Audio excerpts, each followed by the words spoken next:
Hello and welcome back, everyone, to another episode of Lean at Waterfowl. I'm your host, Troy Miller, and with me, as always, is, well, I guess this week, main host, Blake Horton. This week, we had some real bad luck. Yet again, we have had one heck of a stretch here. We had another guest that had a family emergency pop up, and he was unable to make it. And last minute, I was unable to make it as well because of the schedule change. And then Blake and Addison happened to be together, and y'all had Ernest on, one of our Addison's friends. So lucked out on there. So that's who we have this week. I think it'll be a good episode. Everyone's going to enjoy. Appreciate y'all sticking through with us. Got to get down in the dirt every now and then, I guess. And Yeah. it's this time of year. I mean, what is it? It is 10:35, the night of release for this episode, and we're recording this intro right now. I just got back to the house from softball games and everything else, and getting kids put to bed. So it's that time of year. It rains, it pours. It's It the seems grind like. we've been talking about. Look, you got to grind through this part of the year. Yeah, I mean, man. I'm Is it hunting season yet? yeah, turkey season, and guess where I'm at? Yeah, you're in Mexico. Pretty much, I'm sitting in a hotel over by the border. Well, Yeah. turkey season opens up tomorrow, so Speaking of, did you get yours in? oh, I did. Those are freaking nice. Oh, I love it. It's beautiful this year. That's I mean, they're beautiful every year, but I really like this one. Yes, that's a bucket But, list duck right there. oh, yeah. One of these days, buddy. One of these days. Yeah. But, yeah, we appreciate everyone coming back. Sorry, like I said, we had a guest lined up, and we are going to get him back on at some point. And then I apologize. I guess it took me 33 episodes before I finally missed one. But Yeah, luckily, it was good. we got a good. I got to sit, yeah, me and Addison got to sit down and talk to him. He's a good buddy of Addison's. They hunt together a lot.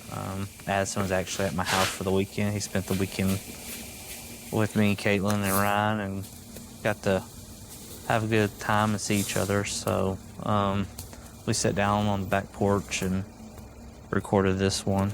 So it was nice to actually be home to record one, because that don't happen very often. As you can see, I'm in the hotel room Yeah. here, or you probably get me through another episode or two in a hotel room. But it's just, like Troy says, that time of year, man. If he's got ball games and I'm chasing wildfires everywhere, so it's part of it. Yeah, well, luckily we got a good crew between us that if one person can't make it, the rest of us can step up and carry the team. So that is one nice thing about our little crew we got. So speaking of that, how about some sponsors? You just talked to Ryan. You got any new intel? I actually got to talk today. He is out of holes right now. He said they're kind of hung up overseas by Italy or something like that. But still cranking out those holes for the turkey loads.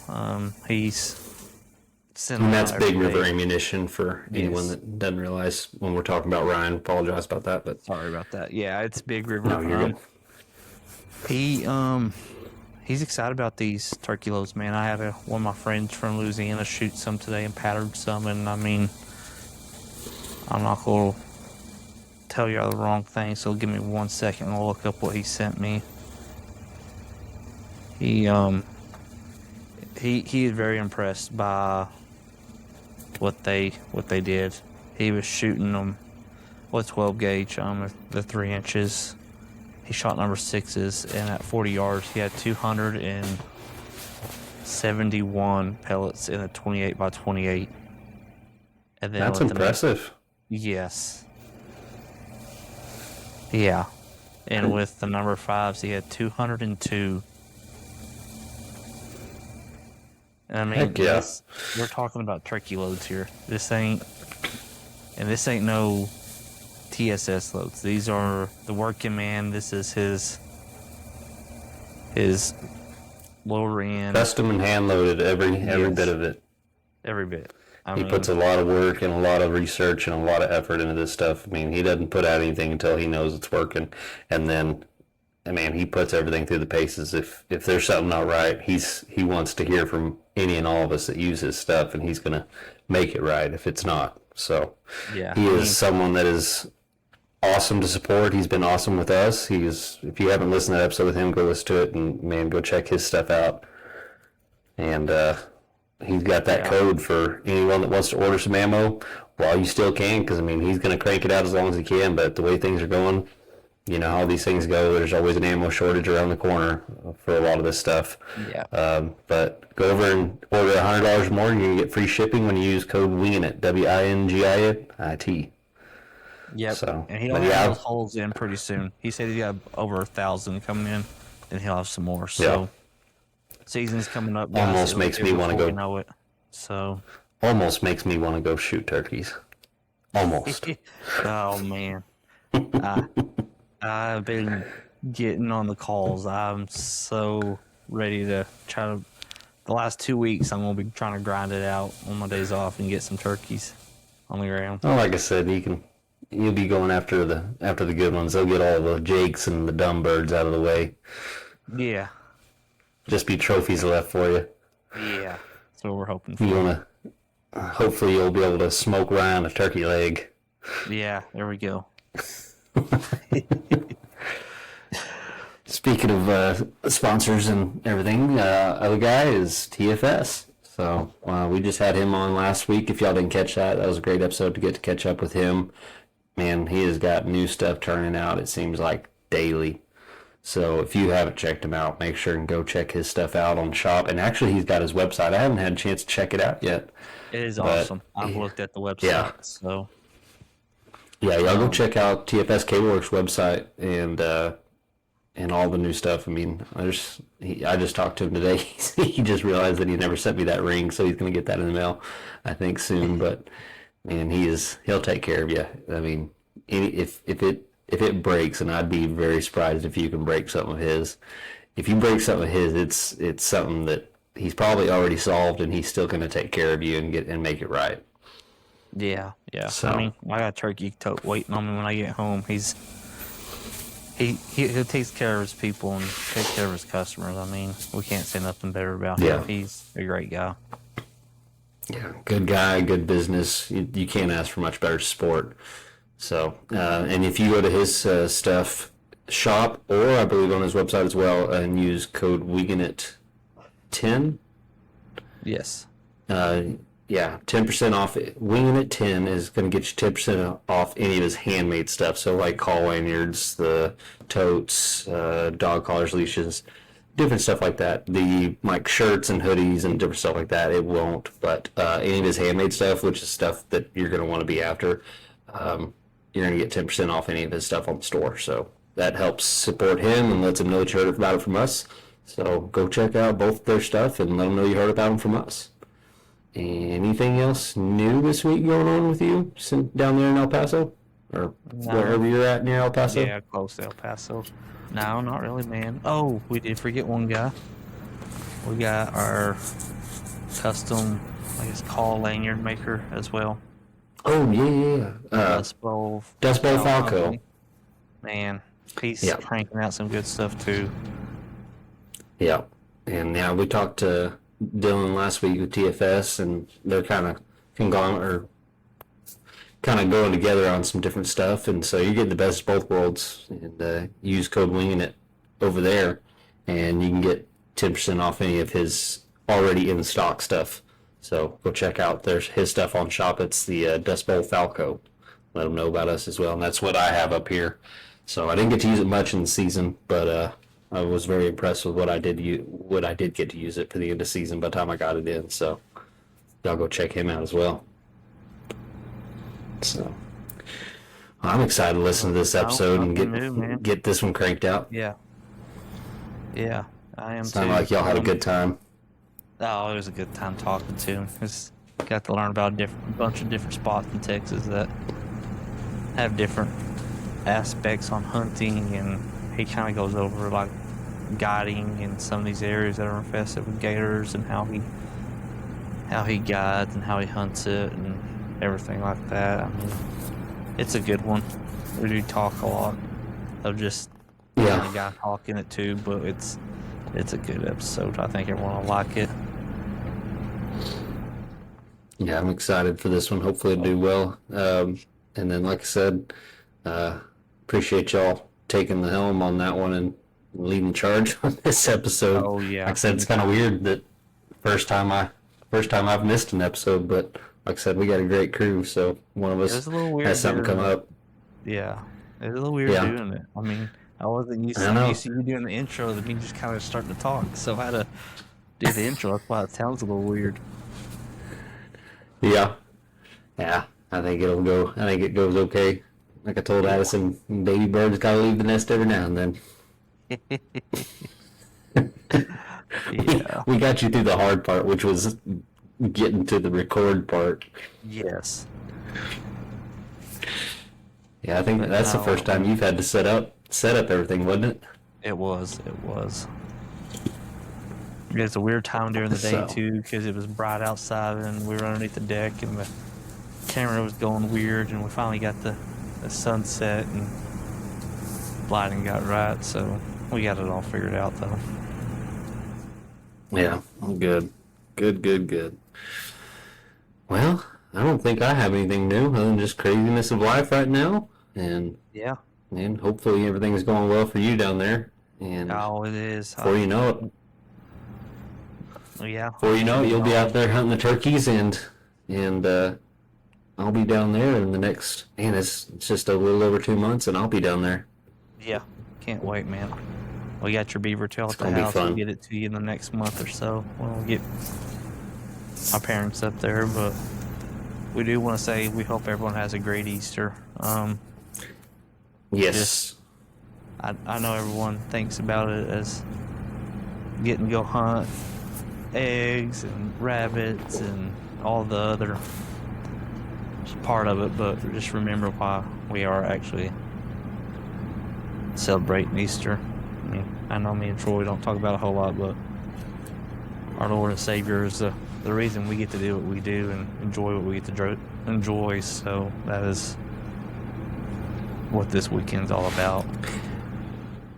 It is definitely more than a 3-day weekend for sure. We are blessed to have the sacrifice that was given for us. So, with that, I hope everyone has a wonderful and safe holiday, and we appreciate y'all coming back, and we'll get right into it.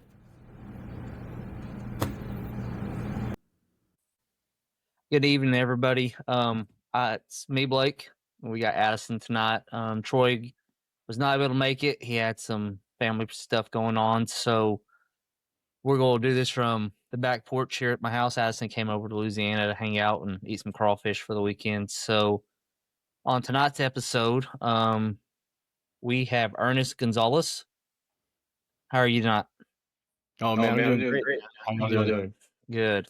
Well, Good. Kind of tell our guests about you and what you do and everything. Perfect. Well, I'm Ernest Gonzalez, like I said, with Feet Down Waterfowl, and been waterfowl hunting about 5 years now, guiding for 4 some change. And I'm a lineman for CPS Energy in San Antonio. That's what I do for work. Okay. So what do you got at?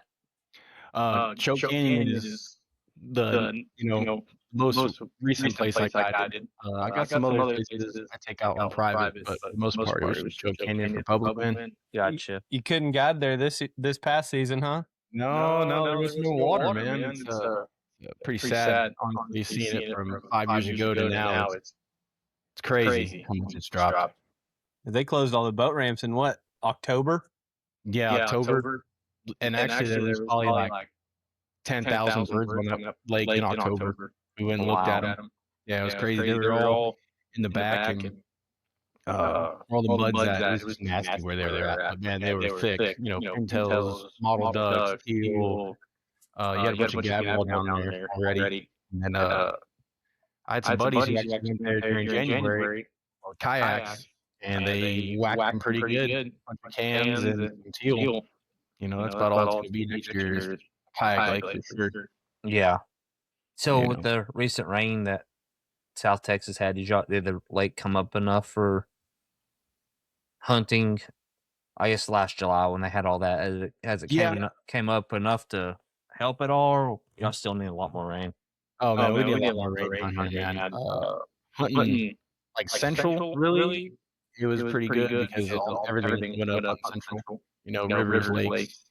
But down south, yeah, they need a lot more water than what they got. Yeah. Probably about 3 hurricanes will do it. It might happen this year. We haven't had a good hurricane in a while. Yeah, I keep saying, praying. Kayaks are kind of scary in that reservoir. Yeah, you ain't lying. I will not do kayak in there. I've seen what swims around under the water. I've heard that there's some big gators in that water. Yeah, man. Actually, last year, I had about, he had to be every bit of 16 foot, come up and pop up next to me and just crawl on the bank. I was sitting there scouting on the north side of the lake, and it was just me and my dog, and sitting there watching some birds work in this back cove, and I hear a growl. I look to my left, and he was every bit the size of my boat. I said, all right, time to leave. Wow. Yeah. So with that, I'll transition to my first question for you is, I hunt a lot of the same places you hunt, and we hunt some pretty gator-infested waters. When you taking a dog, what's your like protocol for hunting them nasty waters like that?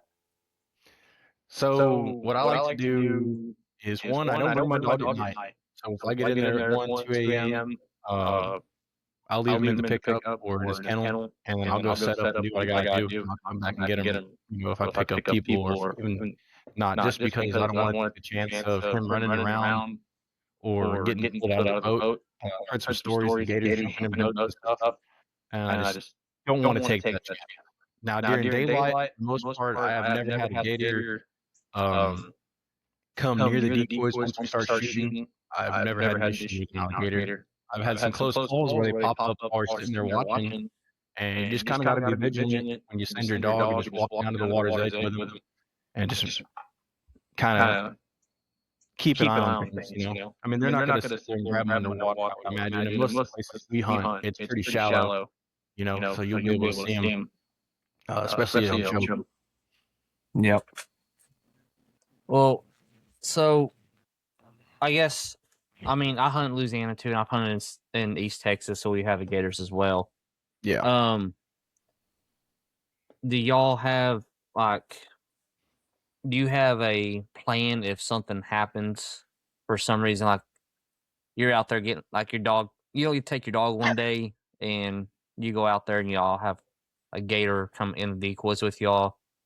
Like, I guess what I'm trying to say, like, do you have a plan for that, or do you talk to when you're guiding, do you tell your guys what you expect from them? I just kind of, when it comes to talking to clients about stuff like that, I see a gator pop up in the decoys, I won't send the dog usually. And if I do send them, I just tell the guys involved, like, hey, I'll see something, say something. Other than that, I just walk to the water's edge. For the most part, I'm pretty shallow, and just kind of keep an eye on everything. Once you start shooting, I'm a firm believer, if you don't mess with them, they won't mess with you. You know what I mean? Yeah. Yeah, I've had gators a lot down there at Choke. Yeah. Yeah, I have never had a problem with gators. Yeah. I mean, I get that asked a lot when I was hunting where I hunted. If we had a problem with gators, I'm like, they leave us alone when you start shooting. They don't really want to deal with that. Yeah, I used to hunt Possum Creek there on Choke. If anyone's ever been in Possum, if you've ever been in Possum, there's every bit of 150 smaller gators. There was one big one. He was probably about 12 foot. But for the most part, you get in there at night, you'd see nothing but eyes across the neck of it. Yeah. I mean, I've had them take ducks before, out of the decoys. But yeah, never. Once we shoot, they're usually pretty scarce. They just kind of do their own thing. Leave us alone. So, how long have you been duck hunting for? I've been duck hunting 5 years or 6 years. Okay. Yeah. Well, kind of tell us about how you got started and who started you with the duck hunting and going to that. So I was right out of high school, and I had a buddy of mine named Tyler. Took me duck hunting on my first hunt, and we whacked him. Like shot a 2-man in probably 30 minutes, and shot a really nice pintail. That was my first ever duck. It was a pintail Drake. Got it mounted, and yeah, man, that's kind of what got me into it. And it was kind of hard because he was trying to guide, and everyone I knew was trying to guide, and I didn't want to be a burden, so I just kind of bought my own boat and just kind of started doing my own thing. And I just picked up a lot of things along the way. I had a bunch of good friends who helped me out. I mean, how to blow a duck hole and kind of set up, how to set up, build your blind, and watching YouTube kind of helped me out a lot. And it's been fun. You know, I've killed a bunch of birds every season. It seems like it's getting better. So That's good. Yeah. Do you do much out of state hunting, or you stay kind of central and South Texas? I go a little more Texas. Man, I just stay in Texas for the most part, man. I this year I do want to go out of state. I've been talking to some friends of setting up like a Missouri or Kansas or North Dakota, South Dakota, one of those two people. Maybe even New Mexico. I got a buddy who lives in Missouri. They whack geese and greenheads all day long. Hey, dude, just come down. So Yeah. I might, or go up, I guess. Yeah. That's what I always say, go down, and we're really going up. But yeah, man. Mostly just hunt around Texas and Central, South, North, and West. I really haven't hunted East Texas. Never been that direction. Looks cool. Looks fun. Yeah. You're not missing much. Yeah. That's what I hear. Struggle over there. I'm that way. Yeah. So, I guess kind of explain a little bit about, I guess, the struggles you have, or if you have any, with hunting public land and guiding public land on top of that. I mean, well, hunting public land is a struggle by itself already, because if you hunt public land, especially in Texas, there's not a lot of it, as much as people think. And the places there is birds, it's overpressured. So it's like you just lose sleep. You know, if you want to kill them, you're gonna lose sleep. Most of the time when I hunt shows or anywhere public, I was on the water by midnight, 11 o'clock, the day before, and I get set up, and people be like, "Man, what time this guy's get here?" They roll up in there, 10, 20 boats go in there. Yeah. So I mean, if you're wanting to get on public, the only advice I can give you is just get up early. If you want to get on boat. I guess the struggle of it would be people setting up close to you. That'd be the biggest struggle on public land right there too. People try to sit on top of you, and then they don't know better. Sky bustling, they just don't have patience. I guess you could say. I've seen some dudes work some birds, and they're about 6 miles high, and boom, boom, boom, boom, boom. I'm like, God dang, man, they were coming in. I also had to wait one more swing, Yeah. I know that's a big thing we talk about a bunch on the podcast, is people pretty much sitting up on us. I think that's what everybody talks about. Dude, it's bad. You ever been to Granger Lake? Oh man. Oh man. Dude, that lake. I keep telling myself I need to quit going there. Dude, I'll tell you, man, we set up there this past year, found about 1,000 birds to the, I guess you come around the bend from Fox, and it's way in the back. Found about 1,000 back there the day before. Went and got in there, set up on them, and right at shoot light, a dude in a canoe and his friend set up 75 yards and shot at every swing duck he had. Killed 4 man, but it took a long time with them dudes being right there. Every single time the ducks would swing anywhere near boom, boom, boom, boom. Yeah. And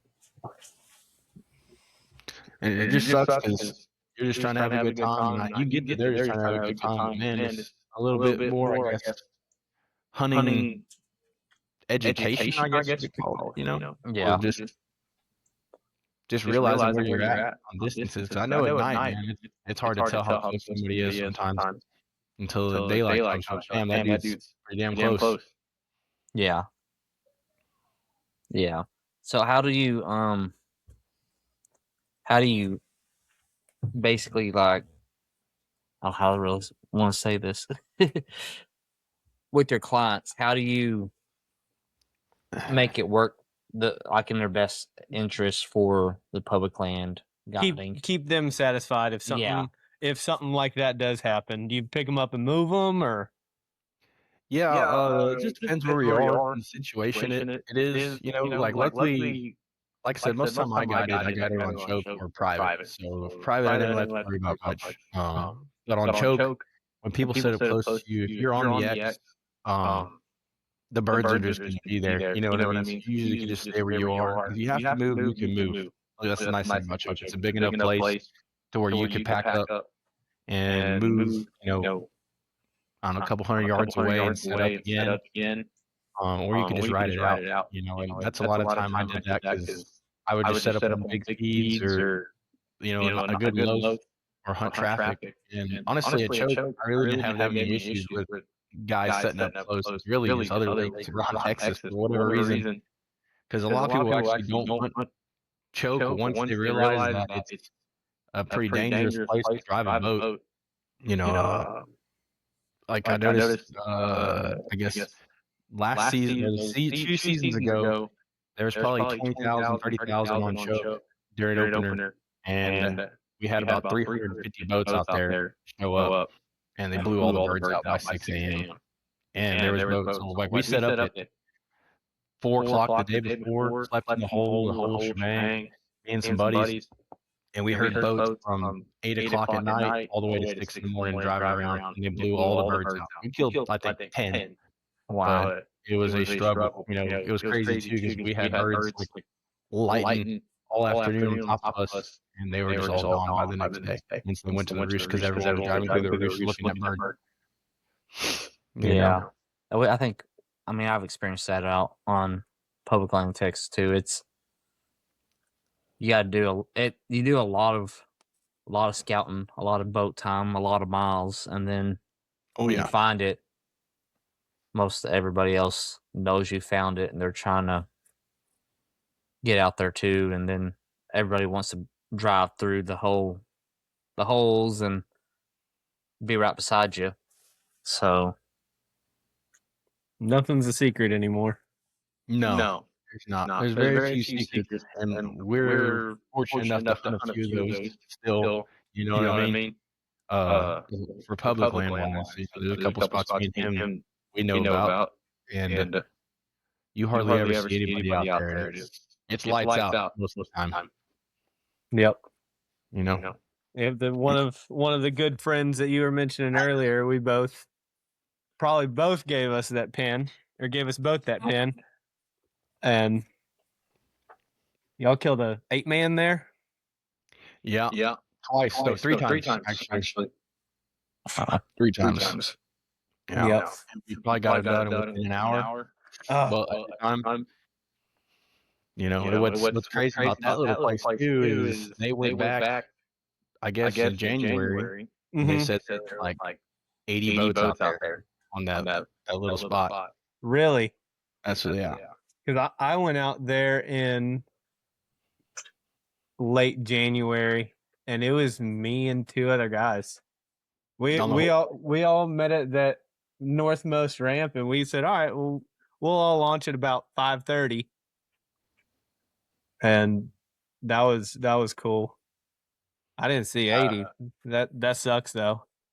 Yeah, when they went out there, I don't know if when you went, I can't remember if it was like December, January, but they said there were like 80 boats out there. I was like, that's what Caleb was telling me.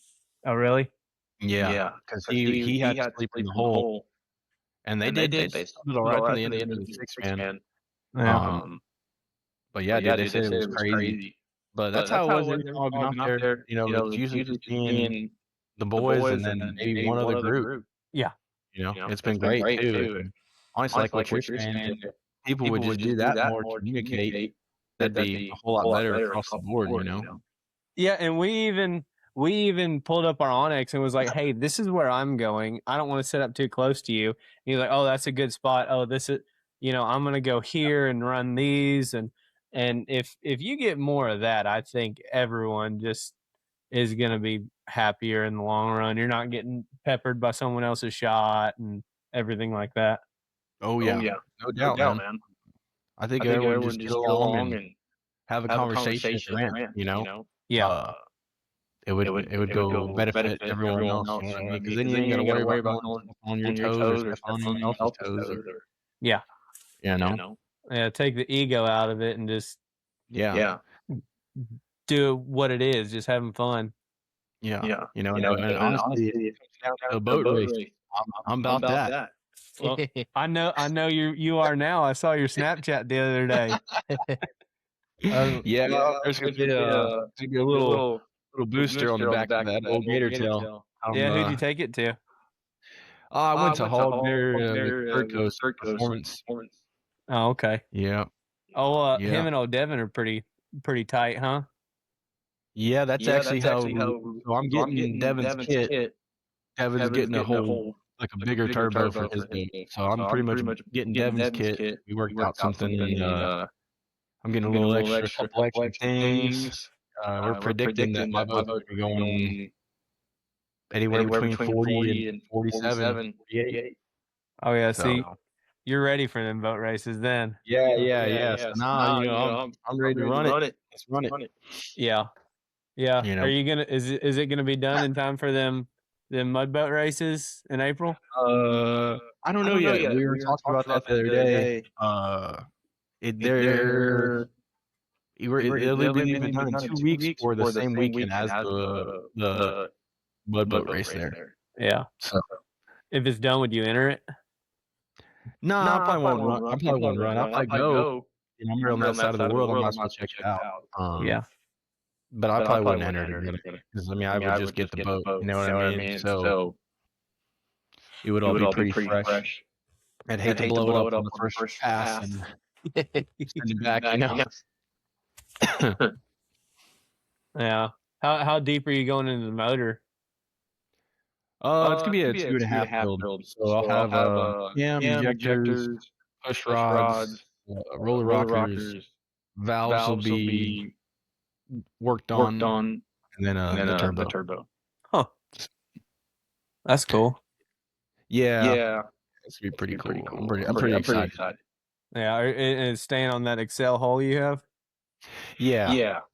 That thing's a tank plus it'll scoot. That's gonna be. Oh, yeah. That's what I'm nervous about, dude. Is I'm so used to driving it, how I drive it. And, now I'm gonna have this rocket ship on the back. I don't know if I can drive it the same. Yeah.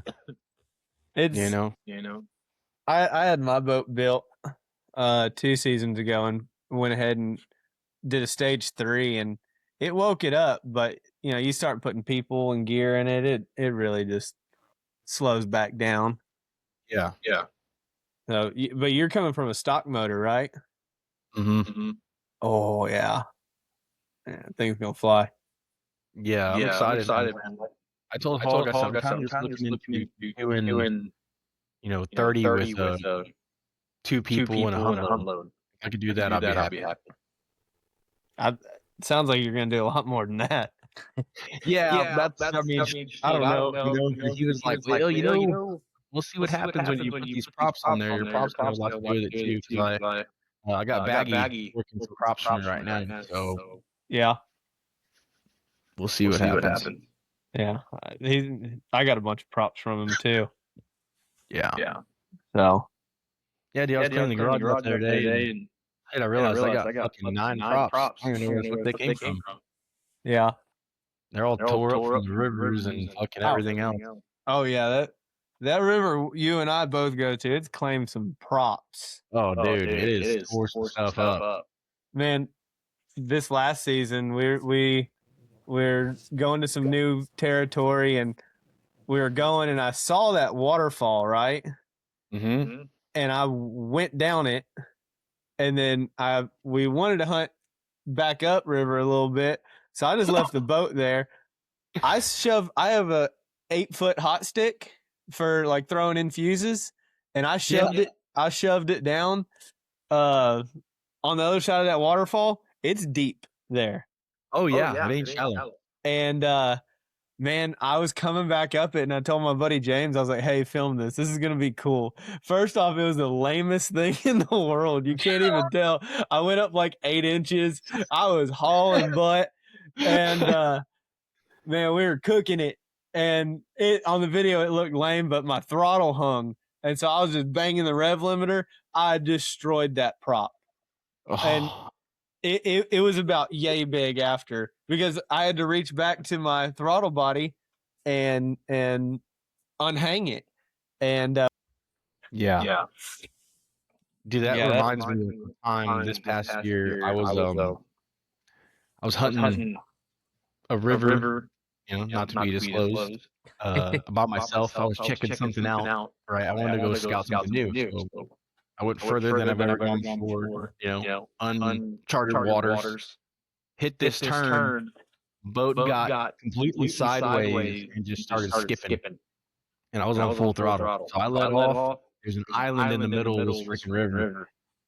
Completely on top of it. Next thing you know, I'm only about an inch and a half, 2 inches of water and straight riverbed.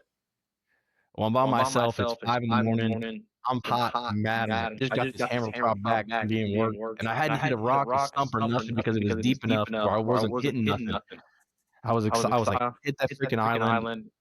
And needless to say, I threw a little CA-57 on the back of that gator tail at 5 in the morning and proceeded to bury that in the riverbed and try and get that boat out. It took me an hour and a half to get my boat like 30 yards by myself. And I had Gator with me. That's my dog. His name's Gator. And he couldn't figure out what was going on. He's jumping in and out of the boat. Every time I get momentum, he jumps back in the boat. Like, just jumps in you. And I had to let him sit, and I just said, "Hey, please don't do this again. I'm gonna beat the crap out of you if you do it again." And he sat there, but dude, it took me an hour and a half by myself. I'm sitting there laying on the deck of the boat. After it's all done, I called a buddy. I was like, "Hey man, you may have to come pull me out." Like, all right, man. Well, let me know. I gotta get my boat 30 minutes away. So let me know what happened. I was like, all right. And luckily, when he was already going fishing, So he hooked the boat up. He was headed my direction, and I called him. I was like, "Hey, dude, I just got out." He was like, "Well, do you want me to come down there?" It's up to you. And he was like, "Nah, I'm just gonna go fish through here." All right. I appreciate it. He goes, if you get stuck, and I was like, hopefully not. But I turned that CA-57 into, it's probably about this big. It's sitting in my boat. I leave it in there for situations like that. Because, dude, it was destroyed. Almost the same thing happened to me in Granger. If you come out of that friendly park, and then you go, I guess, south, and then that first bank, it's like a big cove to the west of it. You know what I'm talking about? Yep. Yeah, that one right in the middle. That's super shallow, and it's shallow for like 400 yards, and then you can almost walk to that island. Yeah, I ran my boat in there. First time I've ever been there, and that was the year that the water was real low, and I stuck it in a half inch of water, and I drug it out the 300 yards. I had gator glide, but it didn't make it any easier. No, not at all. There's still 2 panel blinds there where I threw them out, and then I couldn't, because I was mad and I couldn't find them again. God dang. Yeah. Yeah, there's 2 tangle-free panel blinds somewhere down there. Yeah. Honestly, Granger is the one lake I really don't like going to. Because I've literally, that island right there out of Friendship, when you're coming to that point, remember there's that rock island that's right in the middle. Yeah. I jumped it with my boat. Luckily, the water was high enough, but I hit that island going 30 miles an hour by myself. And and then I used to hunt that pond. That pond in the river right there? Yeah. So that pond, a lot of people would set up on the outside in the mouth of it because I guess they were scared to drive back to that hyacinth. But what a lot of people don't realize is it's all hard bottom, and it's about 4 foot deep all the way back there. So you could once you get through that thick stuff, I had to hop out, push my boat through it. But once you get through that first section, it's pretty easy to drive through with a mud boat. You're gonna jump some stumps, but I mean, do a little bit of gas. And that pond back there, dude, that's about my favorite place to hunt on Ranger because it's like wood ducks and gadwall. I've killed 2 mallards out of there. Really? Actually, yeah. When they had that big rain like 3 years ago where the whole place flooded, all the trees in the river were flooded, dude, there was probably 400 mallards in Ranger. It was crazy. I had never seen no shit like that. Huh. Yeah, that's a place that I'm probably never going to go back to again. No, yeah, I ain't going back there this year. I tell you that. I went once this past year and I said this was dumb. I went during early teal and someone got a bass boat stuck about 20 yards in front of me, and I said, all right, that's enough. I'm going home. Yeah, I almost sucked my boat in the river. We were hunting the river, and I went and beached it. And I guess where I was at, I hit a stump right before that or over a tree. And I guess it pulled one of my plugs out. And I just beached the boat, hopped out, started walking to the blind, and we sat there and hunted for an hour or two. Didn't kill a thing. Came back, and my boat was underwater. I set my bilge pump on, and halfway through getting all the water out, it decided to stop working and crap out on me. So there we are, pelling water out. We found some trash and buckets, and we were pelling water out of my boat, buddy. It was a fiasco. So yeah, ever since then, I really don't like going to Granger.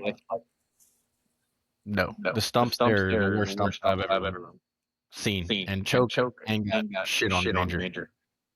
I don't know. We hunt another river, and there's a spot that they are all about a half inch below the water, and it's a big stump field. And I've always heard you get up on pad, run through it, but every time I've hunted it, I've been with him, and he's had a boat, so I follow him, and in his wake, you know how you get that big divot in the wake. Yeah, you can see hundreds of stumps, and we're just kind of navigating them, bumping off of them, and oh no. It's a long trek to get in the back of that place because when they clear cutted it, like I said, they clear cut them right at the water's level, and then the water rose a little bit, so you have thousands of stumps. I mean, he's gotten his boat stuck high centered on top of one, and it just sat there and spun and spun and spun and spun until I came with my boat in my wake and drove right beside him and kicked him off of it. That happened to me on Stillhouse. I was driving river Stillhouse, and high center my boat, and I was stuck there for about 5 minutes. I had to keep walking back and forth. I was with my old lady. We were just fishing, and yeah, dude, that's another. I don't know what it is about clear water lakes or like green water lake stumps, but it's worse. I feel like choke. It's all nasty ass water. You think you can see them stumps, but you see them clear as day on choke. The weirdest thing. Yeah. Yep. So with this coming season, what is like your hopes, dreams, and aspirations? Where are you thinking of going? You gonna guide more, guide less? What's your plan? Well, I think past season was pretty good. We killed a banger. Ton of ducks and ton of gray ducks. God, I feel like I put a hurt on gray ducks. This season, I mean, guiding wise, I only took out 3 trips last year. I kind of slowed down a lot because I wanted to hunt with friends more and not really take people to my secret little juicy holes.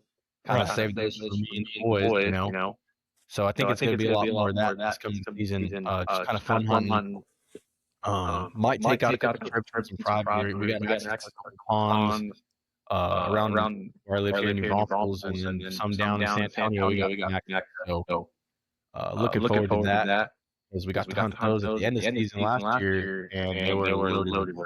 So that should be pretty fun. But bird-wise, man, I get on some more greenheads, man. Honestly, don't kill enough of them. Yeah, especially where we hunt. Yeah. I got lucky this year, and I found about a small group of them, and they were all migrators because throughout the year, we had a game camera in this hole, and they would come during the middle of the week, and then of course by the weekend they'd migrate out. They wouldn't be there. Yeah. But we had a pretty good little number of mallards coming in there. It was fun. We finally got to go hunt them. We killed, I think, 12. We ended up killing a 3-man. There was 4 of us. So 3-man, 12 mallards and some gadwall widget. And then I got a little wood duck hole that I'm probably gonna hunt this year. It's gonna be a massacre. Whoever goes on that, because there's probably I could have hunted them last season, and I kind of told the boys, I was like, nah, we're gonna leave it alone. But we drive in there. There's this little creek, that breaks off of a river, and it's in the back of it's the roost, I'm assuming. And there was every bit of probably 250 wood ducks in this creek, and the creek's probably 5 foot wide, dude. It's a massacre. That's what it's gonna be if you go hunt it. So looking forward to that. And then traveling. I really want to travel more this year because I'm already officially a journeyman at work, so now I can really take off and go somewhere. I ain't gotta worry about my hours through my apprenticeship. So traveling's gonna be the biggest thing I want to kind of experience. Maybe go down to Louisiana, pay for a guide, or go to Arkansas, do the same. And then goose hunting. I got some buddies who got me into goose hunting now, and that is an addiction like no other. Oh yeah, that is a whole different ballgame. If you had access to nice goose feeds and goose fields, would you goose hunt or duck hunt more? Oh man, dude, I don't know. Honestly, if it was like you're saying, nice feed and nice fields and easier to get on geese, I would goose hunt. Honestly, where I'm at now, I've killed a ton of ducks, right? So, and hunting water's fun, but man, it was fun hunting geese. You showed up at like 6 o'clock, threw out 300 decoys, 400 decoys, and we just laid them. And then the birds really didn't start walking in until 7:30, 8 o'clock. We kind of bullshitted, hung out. It was nice. There's no stress. Like I feel like hunting public water, especially for ducks, it could be very stressful. If it's something you're not really used to. Or if you're used to trying to kill. If you want to kill birds, like you're going to put in the time and the effort into trying to get on them, right? So you scout, you do all this stuff, do everything right, and then you got some joker show up and set up on top of you. So it could just the stress level when I public hunt is through the roof. And even when I hunt with buddies, I still stress out. It's just in me. But when I goose hunted, no stress in the world. I was like, man, this is great. I actually enjoyed that more. If I had access to geese, I would never shoot another duck again. It's now like where I goose hunt. It's a lot of soybean and corn fields, and now that is harder on your dog, but like it's easier on me. We show up with a side by side and throw them out, and I mean we're making coffee in it, and I fall asleep in coffin blinds all the time. So that's what I'm saying. We laid in the decoys when I was out. I got this little back chair from what was it? God dang. Northern Flight kickback chair, something like that, dude. And Devin was with me. Devin rolls over, looks at me, and I'm asleep. Gator is laying on top of me, keeping me warm, a little cold. I'm laying there. I mean, we're shooting snow geese, right? Which I've never seen anything like that ever in my life. Like we didn't kill a lot of birds. We killed, I think, a handful of birds. But watching the thousands of snow geese fly on top of you or fly around you, we probably saw every bit of 5,000-6,000 birds within an hour and a half, 2 hours. It was something that can't really be explained. You just kind of witness like that for yourself. It was just different, And then just the everyone's just kind of relaxing, watching birds working. And it was something completely different. I didn't expect it to be like that. I guess like my expectations were like these geese are gonna see us. This is crazy. We're laying down. It's goose decoys. Oh man, it was a little bit of calling, a little bit of flapping, some flappers, and that was it. They came in pretty easy, and we whacked them. I do want to get on some Canada's. I know. I mean, I've seen Die Bomb and all these dudes out in West Texas just whack geese, and that's something. Dawson, I can't remember his last name, but we are gonna go on a trip with him this year. He's out of Lubbock, so we're trying to book a trip with him. Me and a couple friends and get on some geese, maybe some sandhill. That's another thing. That's very addicting, from what I understand. So, sandhills are fun to shoot, but you gotta be careful with them with the dogs and everything. Yeah, I bought Gator some goggles already. He's been in the house throwing the bumper with him outside, putting the goggles on him. He's like, "What the hell are these things for, man?" Yeah, I grew up around kind of northwest of, or no, not west. Sorry, east of Amarillo. So growing up, we had the sandhills all the time. We had ducks, and I mean, me and Troy didn't hunt. We've probably been hunting as long as you have, 5 years. Yeah. And I just told Troy, I mean, we talk all the time. I told him, I said, man, we would have been duck hunting and took it serious like we do now. I said, we could have had so many fields, and probably all we would ever do was guide. Yeah. Because back in that day, I mean, nobody was hunting ducks or geese, and you see, oh man, thousands and thousands of them. So yeah, I feel like duck hunting's gotten like a lot more popular. These past couple years, like when I started duck hunting, there was really like you go to Choke. When I started going there with friends or whatever, there was maybe 10 or 15 boats out there. Yeah, and then dude, every year it just kept growing and growing, and even now, like talking to people, I understand why duck hunting, especially in Texas, is getting like this. It's to hunt white-tailed deer, you got to pay an arm and a leg to go kill one. To get on the lease, you're paying. I mean, down South Texas, you're paying $5 to $10 grand for a lease.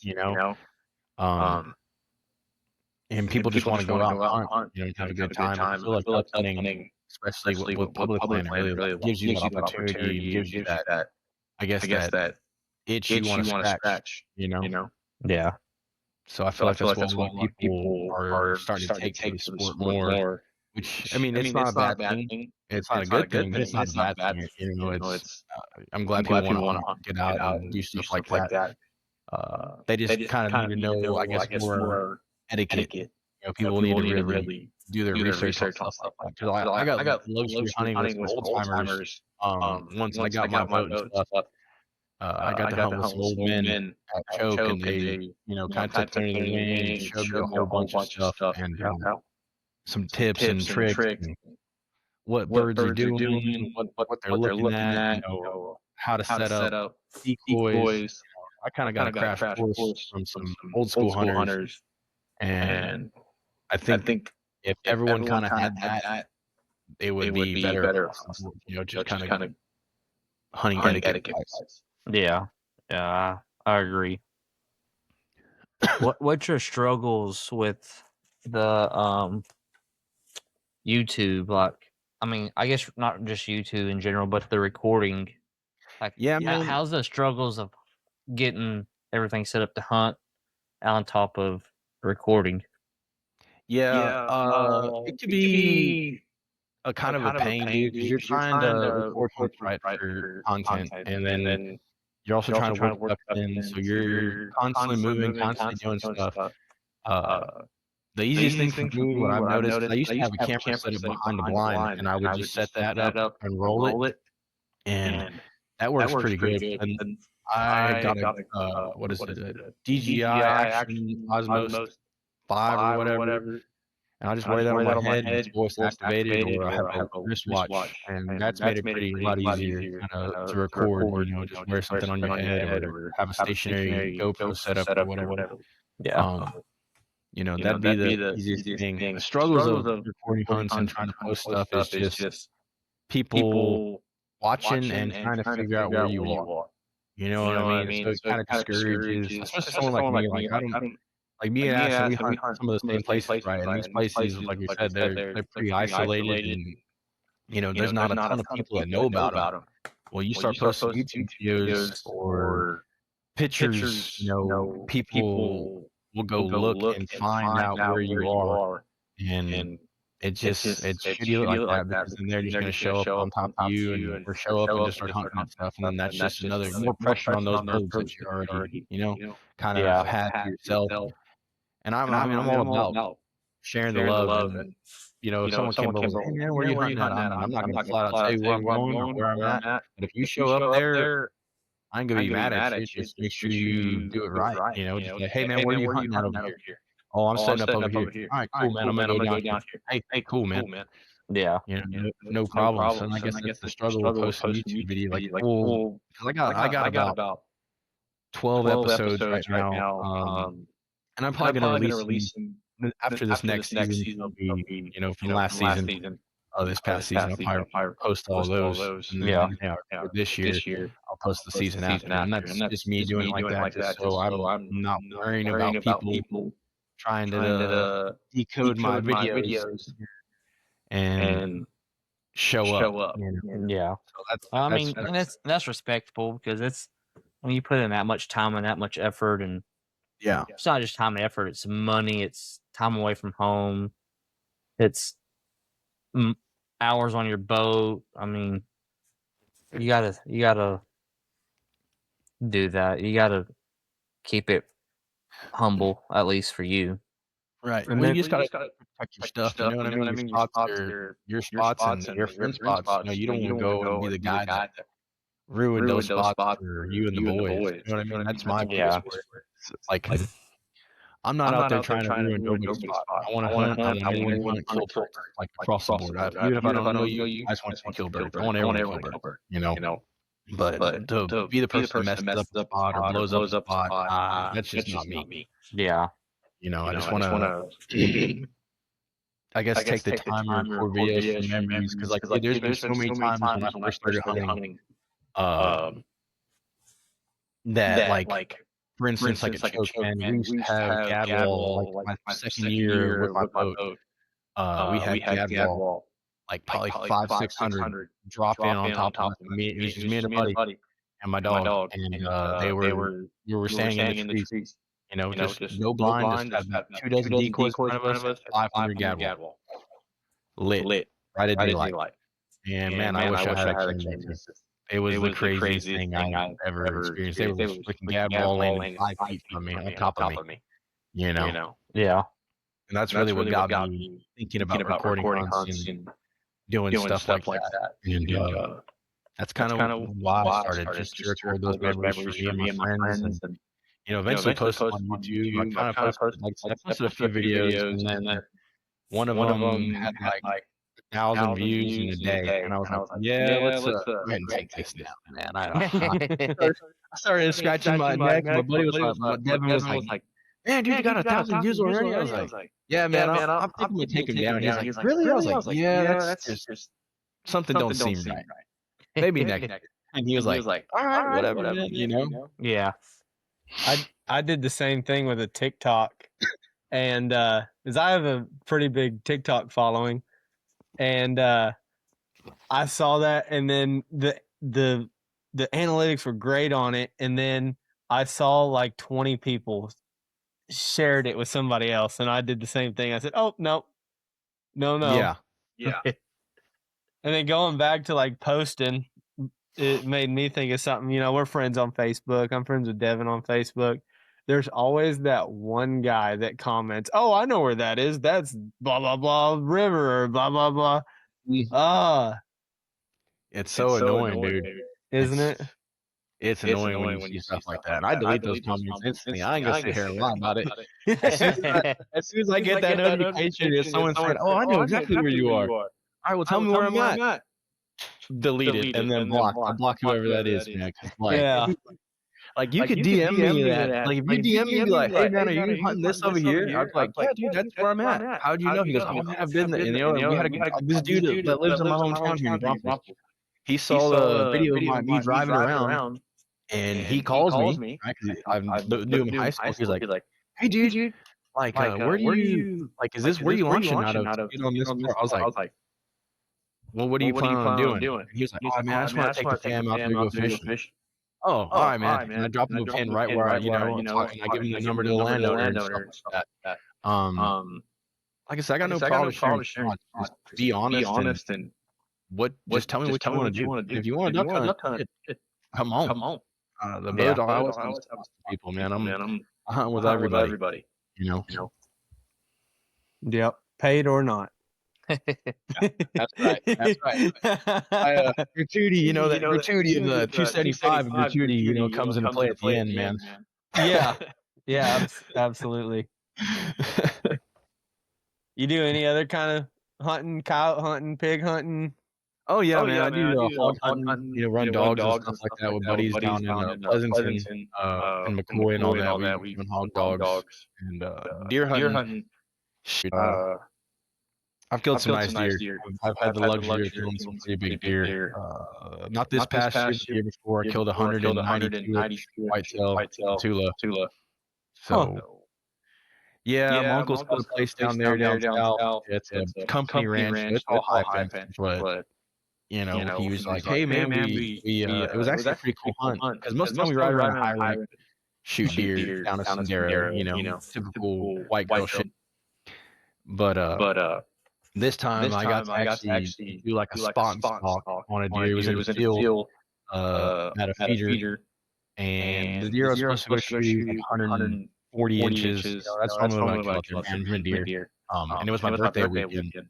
So he was like, come on, let's go. So I take off with him. We walk probably, I don't know, probably 600-700 yards through this Sendero. There's some creek. Come up on the edge of the field. And there's 140 deer sitting there called Linda. He's like, yeah, that's the one right there. All right, cool. So I get the bipod and set it up, full 6.5, and looking at him. And then out of the rush comes this giant. And I said, oh my God, what the hell is that thing? He said, oh, that's 2.4. I was like, mm-hmm. And he was like, looking, and the ranch manager's there. He's like, man, we've been trying to kill that deer for years. I said, man, might be fate. He was like, you know what? It's your birthday. Go ahead. I was like, what?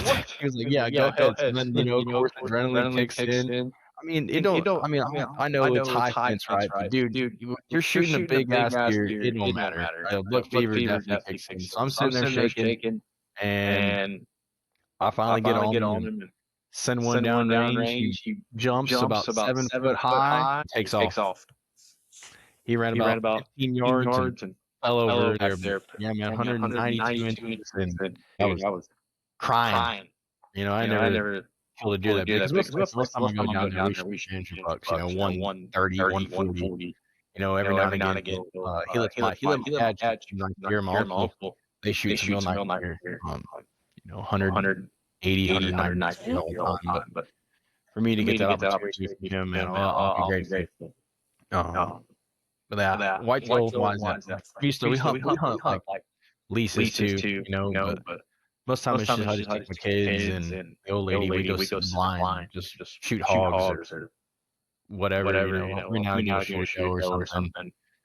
I really try not to shoot bucks unless I run around them. Yeah. Yeah. Well, you got anything else, man? No. What about you? I'm good. Well, it's been great. Where can we find you? Yeah, man. Where can we find you? Buy them sweet hats that you got on your head. Yeah, man. Use the old feet down Waterfowl merch. Anyone watching that's interested, you can find me on TikTok at feet down Waterfowl, and just message me on there. If you want a hat, and we're gonna get some hoodies, some shirts as well. So we're gonna have full blown merch coming out shortly. Probably by duck season, we'll have everything squared away. But yeah, man, just hit me up on TikTok or Instagram. I think it's Ernest Smash on Instagram and Facebook. Ernest Gonzalez. And it's a picture of me and the old lady, and then in the background's me and the dog with a bunch of mallards. Awesome. All right, man. Well, it's been a good one. Yep. Yeah, man, I appreciate you on. You bet. Thank everybody for listening to another episode. We'll see y'all again next week.